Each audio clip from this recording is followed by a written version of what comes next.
There was a war that lasted less than an hour. Napoleon was once attacked by a horde of rabbits. One man survived both atomic bombings in Japan. If you think history makes sense, it doesn't. This is 10 historical facts that sound fake but are actually 100% real. Let us begin with number 10. Number 10. The Great Fire of London was a 4-day inferno in 1666 that tore through more than 13,000 homes and left up to 100,000 people homeless. Flames swept through the city at terrifying speed, consuming churches, markets, and even St. Paul's Cathedral. Entire neighborhoods vanished in hours, smoke and embers blotting out the sky. Yet, according to the diaries of Samuel Pepys and parish burial records, only 6 to 16 people are officially recorded as having died. That single line in the records feels almost impossible, given the scale of the destruction.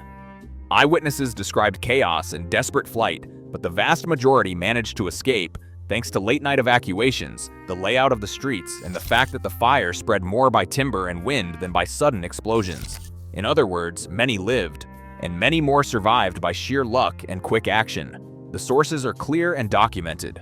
Contemporary diaries, court reports, and parish registers all point to a surprisingly low death toll, even as the city itself was reshaped by ash and loss. History's greatest inferno, and almost nobody died, and somehow, it gets even stranger. Cleopatra, the last active ruler of ancient Egypt, died in 30 BCE. On a timeline stretched across millennia, that date lands in a place most people would never expect. The Great Pyramid of Giza was completed around 2560 BCE, built by pharaohs who lived more than 2 millennia before Cleopatra. And yet Cleopatra's era is closer in time to the Apollo 11 moon landing in 1969 than it is to the pyramid builders. The math is simple, and the result is jarring. Cleopatra died about 2,000 years before Neil Armstrong set foot on the lunar surface, but nearly 2,500 years after the last stone was set on the Great Pyramid. That collapses thousands of years of Egyptian history into a single, misleading image. Official king lists, radiocarbon dating, and NASA records all confirm this uncanny gap. If you think that sounds odd, wait until you hear number 8. At number 8, Australia's so-called Emu War of 1932 turned military pride into farce. Farmers in Western Australia watched thousands of emus trample wheat fields, and the government responded by sending soldiers armed with Lewis machine guns to restore order. Major G.P.W. Meredith led the campaign, firing nearly 10,000 rounds over several days. Yet the birds were faster. They scattered at the first sign of trouble and regrouped beyond effective gun range. Official dispatches recorded as few as 500 EMU casualties, a hit rate so poor the press openly mocked the Army's efforts. Newspapers ran the blunt headline, "EMUS win." After just 9 days, the operation was abandoned as too costly and ineffective. The emus did not simply survive, they outmaneuvered trained soldiers and modern weapons. It reads like satire, but the Australian War Memorial and government records confirm every detail. If that sounds ridiculous, the next chapter in animal humiliation only gets stranger. Number 7. Napoleon Bonaparte, conqueror of Europe and master of strategy, was undone by a charge of rabbits. In July 1807, after the Treaty of Tilsit, his chief of staff arranged a grand rabbit hunt to celebrate. The plan was ceremonial and triumphant, a light moment after war. But the gamekeeper released as many as 3,000 tame rabbits, animals accustomed to people and eager for food. According to eyewitness memoirs, including those of General Thibault, the animals did not scatter, they charged.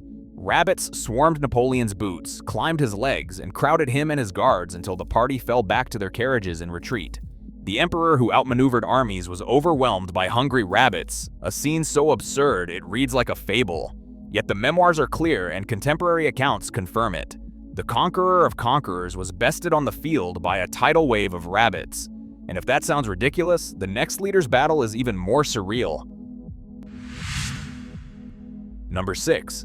Caligula's war on the sea blurred the line between imperial power and pure spectacle. In 39 AD, the Roman Emperor Caligula led his legions to the shores of Gaul, prepared for an invasion of Britain. Instead of launching an attack, he ordered his soldiers to gather seashells from the beach and to present them as spoils of the ocean, trophies taken from Neptune himself.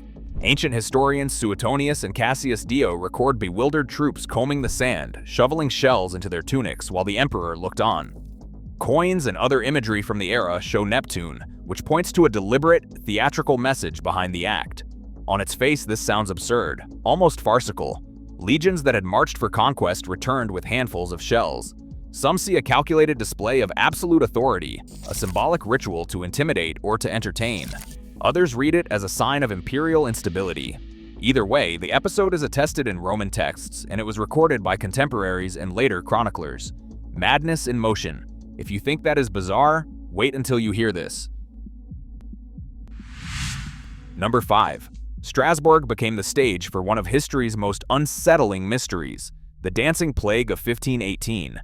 It began in July when a woman named Frau Trophea stepped into the street and started to dance. She did not stop for 4 days. Within a week, dozens joined her, their feet pounding the cobblestones, sweat soaking their clothes, faces twisted in exhaustion. By the end, nearly 400 people were caught in the frenzy, unable to control their bodies. Some danced until their hearts gave out. The result was fatal for some.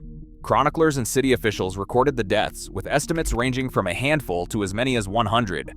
Physicians blamed overheated blood. Priests spoke of curses. The city tried everything, from hiring musicians to holding mass prayers. Why does this sound fake? Because a town literally dancing itself to death reads like myth. The explanations are as strange as the event. Collective stress, ergot poisoning from contaminated grain, or a form of mass hysteria. What is certain is that the outbreak is thoroughly documented in municipal records and physician notes. A city that danced itself to death.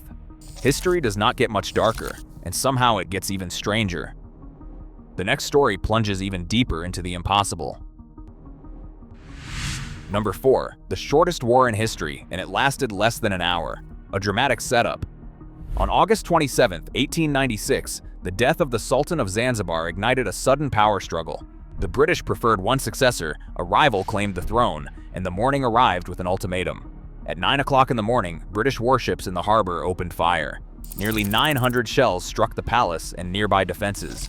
By 9:38, the white flag went up. The palace lay in ruins, and the war was over. 38 minutes from first shot to surrender.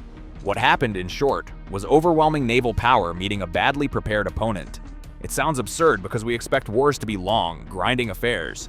Yet here was total devastation measured in minutes, not months. The account is not rumor. Admiralty telegrams and Reuters dispatches recorded the hour-by-hour, minute-by-minute collapse. Contemporary reports confirm the toll. About 500 Zanzibaris killed or wounded, and only one British sailor injured. It was a war of astonishing speed, with devastation out of proportion to its duration. If that sounds impossible, the next story pushes human survival past every limit. Coming to the top 3, Tsutomu Yamaguchi stands as the only person officially recognized for surviving both atomic bombings in Japan. On August 6, 1945, he was working in Hiroshima, about 3 kilometers from the hypocenter when the first bomb detonated. There was a blinding flash, ruptured eardrums, and severe burns across his body. He staggered through the ruins and somehow managed to board a train back to his hometown, Nagasaki. There, barely recovered and still bandaged, he reported to work just in time for the second bomb to fall, again about 3 kilometers from ground zero. Medical records and government registries confirm his double exposure. The Japanese government certified his status in 2009, making him the sole double hibakusha. Against odds that defy calculation, Yamaguchi lived to the age of 93, raised a family, and spent decades sharing his story with the world. If surviving 2 atomic hells seems beyond belief, wait until you hear the next story, which descends into the grotesque rituals of power. Number 2, the Cadaver Synod stands as one of history's most grotesque spectacles of power. In 897 CE, Pope Stephen VI ordered the exhumation of his predecessor Formosus, whose corpse had lain in the tomb for nearly 9 months. The decaying body was dressed in papal robes, propped on a throne inside St. John Lateran, and put on trial before a council of clergy. Stephen VI shouted accusations of perjury and illegal ascension, while a terrified deacon was forced to answer for the silent, rotting pontiff. When the verdict was read, Formosus was stripped. 3 fingers of blessing were hacked from his right hand, and his remains were dragged through the basilica before being dumped into the Tiber River. Medieval chroniclers Liutprand and the Annales Alemannicae recorded blood oozing from the corpse's mouth as it was hauled away. It sounds like a grotesque fable, but the Cadaver Synod is not a legend. It is a documented episode of political vengeance taken to the ultimate, chilling extreme. And somehow, it gets even stranger. If you think that is bizarre, wait until you hear the next entry. In first place, the CIA project called Acoustic Kitty is the most unbelievable episode in Cold War espionage.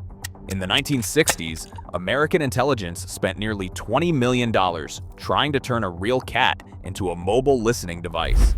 Surgeons implanted a microphone in the cat's ear, a radio transmitter at the base of its skull, and a wire antenna woven through its fur. The plan was to send the feline to eavesdrop on Soviet officials in Washington, D.C. But on its very first mission, moments after being released from a surveillance van, the cat wandered into the street and was struck by a taxi. It sounds like a bad joke or a spy novel pushed to its limits. Yet declassified CIA memos confirm the project's abrupt and costly failure. Years of research and millions in funding ended with spying foiled by a cat. The secret world of intelligence was outsmarted by a cat. There is nowhere stranger for history to go. Across all 10 entries, one truth emerges. Reality has no obligation to be believable. History is filled with events so bizarre they sound invented, yet every one here is documented and real. The improbable happens far more often than we expect, and it keeps rewriting what we think we know. History is stranger than fiction, and the deeper you look, the less sense it makes. Which of these facts surprised you the most? Which one challenged your sense of reality?